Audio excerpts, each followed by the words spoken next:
Assalamualaikum warahmatullahi wabarakatuh. Saya Aulia Indria Rahmadani. Di sini saya akan mempresentasikan tentang tokoh matematika Al-Khawarizmi untuk memenuhi tugas besar 2 Pendidikan Agama Islam dengan dosen pengampu Didin Hikmah Perkasa DRSEMM dengan kelas E3012. Al-Quran menganjurkan gabungan pengetahuan antara masa kejayaan ilmu pengetahuan Islam dan matematika mengalami kemajuan pada masa pertengahan abad ke-9 hingga abad ke-15. Di Baghdad, sekitar 810 Masehi, mulai menerjemahkan matematika Yunani dan matematika India, serta di bidang astronomi ke dalam bahasa Arab. Salah satu matematikawan yang terkenal di Persia adalah Muhammad Al-Khawarizmi, yang merupakan pimpinan The House of Wisdom di abad ke-9 dan merupakan salah satu matematikawan Muslim.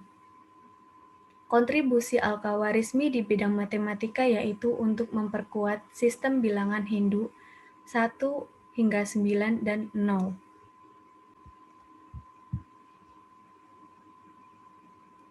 Perjalanan Al-Khawarizmi. Yang pertama yaitu lahir di kota Khawarizmi. Yang kedua, masa kecil di selatan kota Baghdad. Yang ketiga, saat remaja menjadi anggota di Bait Al-Hikmah.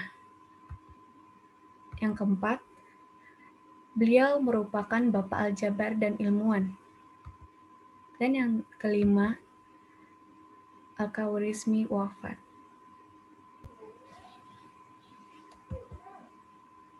Beliau dikenal sebagai penemu aljabar dan nol. Nama asli dari Al-Khawarizmi ialah Muhammad bin Musa Al-Khawarizmi. Beliau dilahirkan di Bukhara, hidup di Khawarizmi, Uzbekistan pada tahun 194 Hijriah atau 780 Masehi, dan meninggal tahun 266 Hijriah atau 850 Masehi di Baghdad. Beliau telah menciptakan sekans dan tangan dalam penyelidikan trigonometri dan astronomi, dan beliau juga bekerja dalam sebuah observatori, yaitu tempat belajar matematika dan astronomi.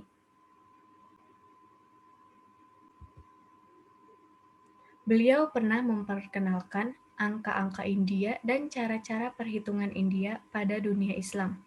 Al-Khawarizmi adalah seorang tokoh yang pertama kali memperkenalkan aljabar dan hisab. Banyak lagi ilmu pengetahuan yang beliau pelajari dalam bidang matematika dan menghasilkan konsep-konsep matematika yang begitu populer yang masih digunakan sampai sekarang. Semasa hidupnya Al-Khawarizmi terus mengabdi dalam bidang pendidikan dan riset keilmuan. Hal itu membuatnya sangat terbuka pada sumber-sumber ilmu pengetahuan dari manapun, baik itu dari Yunani, India, bahkan Romawi. Al-Khawarizmi juga mempelajari bahasa Sanskerta dan juga bahasa Yunani. Setelah mahir, Al-Khawarizmi mulai menerjemahkan beberapa buku, di antaranya buku India berjudul Siddhanta. Berikut buku-buku yang diterjemahkan oleh Al-Khawarizmi. Yang pertama itu Siddhanta. Buku India yang berisi ilmu astronomi diterjemahkan ke bahasa Arab. Yang kedua, buku geografi.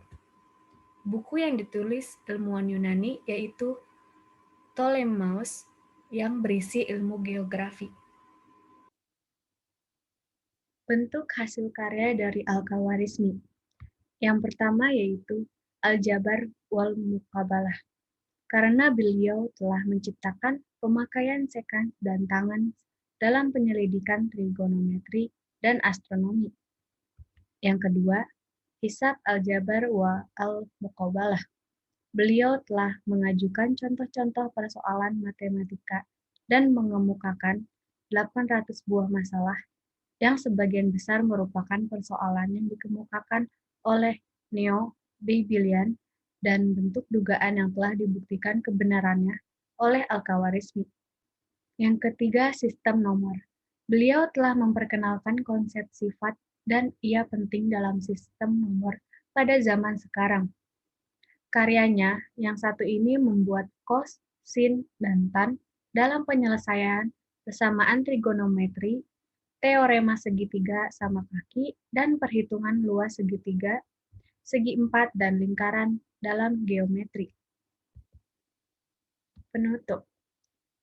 Kesimpulannya yaitu para ilmuwan muslim pada zamannya berhasil menciptakan berbagai macam ilmu pengetahuan yang memiliki pengaruh besar bagi dunia. Banyak sekali penemuan-penemuan ini dijadikan sumber dan kurikulum bagi perkembangan ilmu pengetahuan di seluruh dunia. Kita bisa belajar banyak dari semangat dan kegigihan Al-Khawarizmi dalam memperdalam pengetahuannya. Sarannya yaitu diharapkan setelah melihat video ini, pendengar dapat mempermudah pembelajaran dan dapat membuka wawasannya tentang ilmuwan Islam, agar menjadi ilmu pengetahuan baru untuk masa yang akan datang. Berikut daftar pustakanya. Mungkin hanya ini yang bisa saya sampaikan. Bila ada salah kata, mohon dimaafkan. Kurang lebihnya mohon maaf. Assalamualaikum warahmatullahi wabarakatuh.